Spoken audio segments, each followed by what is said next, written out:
একটি স্বপ্নের দেশ।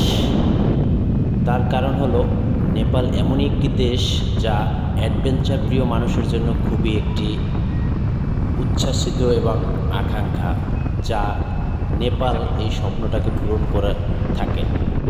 ভ্রমণ প্রিয় মানুষের জন্য নেপাল একটি অন্যতম জায়গা।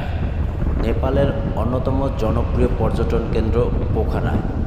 গেলে আকাশের রং বেরঙের প্যারাগ্লাইডার চোখে পড়ে। সোপানযুক্ত সবুজ কৃষি জমি ও গ্রাম। ফেওয়া লেকের ঠিক উত্তরে সারাংকোট পাহাড়। পাহাড়ের থার্মাল প্যারাগ্লাইডিংয়ের জন্য বেশ ভালো। পোখারা নেপালের রাজধানী কাঠমান্ডু থেকে বেশি উষ্ণ হয়, তাই শীতের মাঝামাঝি সময়ে আকাশ পরিষ্কার থাকার কারণে এখানে প্যারাগ্লাইডিং করা যায়। ছোটোবেলায় অনেক ঘুড়ি নিয়ে খেলতাম এবং ভাবতাম কীভাবে ঘুড়ি আকাশে উড়ে।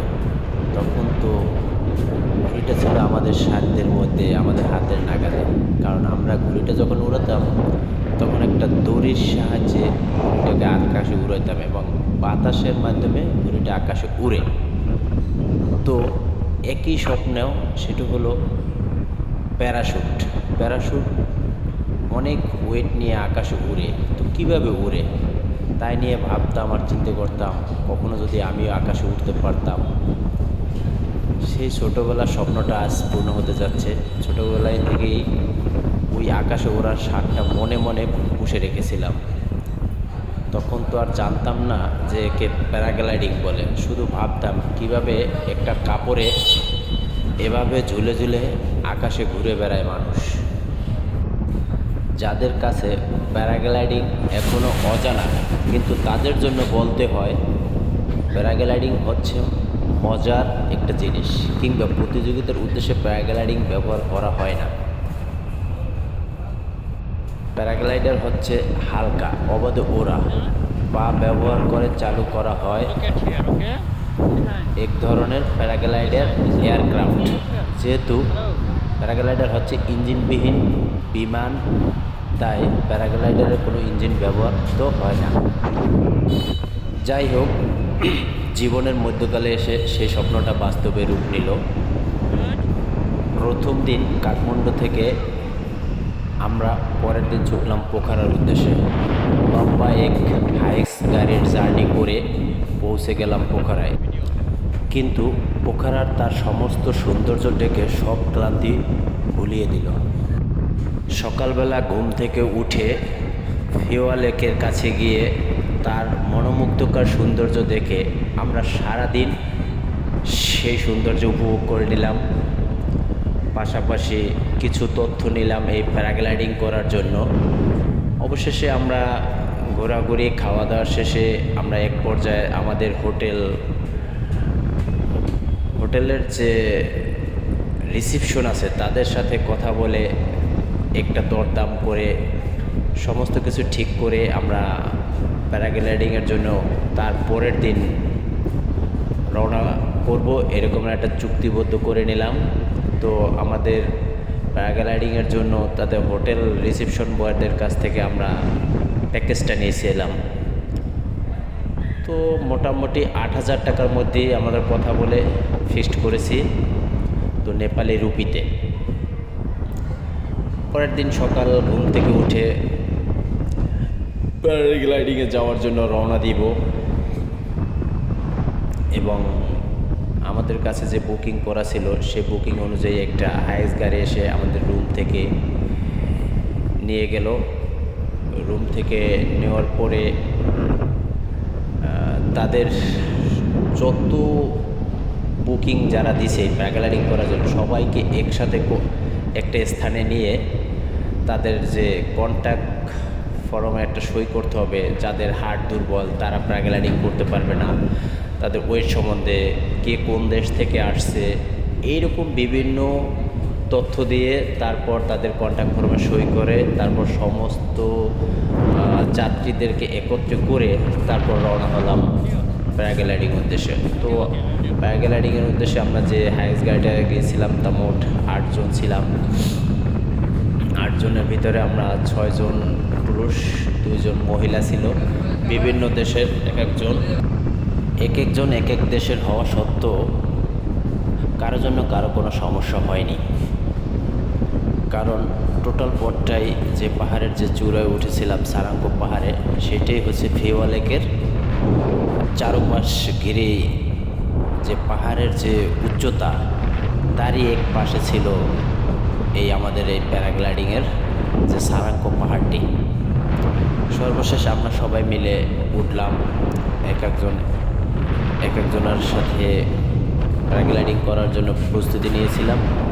যাই হোক, খুব সুন্দর একটা মনোমুগ্ধকর পরিবেশের মাধ্যমে আমরা সবাই এক একজন করে এক এক করে সবাই পাহাড়ের চূড়া থেকে আকাশে ওড়ার জন্য তৈরি হয়ে গেলাম। খুবই সুন্দর একটা অনুভূতি। তার চারপাশ দেখলে মনে হয় যে একটা ভূস্বর্গ। এত সুন্দর দৃশ্য এক আল্লাহর এক লীলা খেলা।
পৃথিবীর মধ্যে সর্বোচ্চ পাহাড়ের চূড়াই হচ্ছে নেপালে, যার নাম আপনারা সবাই হয়তো বা জানেন, মাউন্ট এভারেস্ট, যার উচ্চতা প্রায় 9000 ফিট। তো আমরা তারই একটা কাছাকাছি একটা পাহাড় থেকেই আমরা এই প্যারাগ্লাইডিং করতে যাচ্ছি। যাই প্যারাগ্লাইডিং করার এক মুহূর্তে আমরা খুবই সুন্দর পরিবেশ, আবহাওয়া, বাতাস, শব্দ সবই অনেক সুন্দর, খুবই ভালো লাগছে, যা ভাষা দিয়ে আপনাদেরকে বোঝানো যাবে না। সবুজ মাঠ, সবুজ পাহাড়, সবুজ গাছপালা, এই সব কিছুর সাথে মিলেমিশে একাকার হয়ে যে এই একটা আনন্দ উপভোগ করলাম, যা আপনাদেরকে বোঝানো যাবে না। যাই হোক, খুবই উপভোগ করলাম আনন্দটা। সবাই ভালো থাকবেন। আল্লাহ হাফেজ।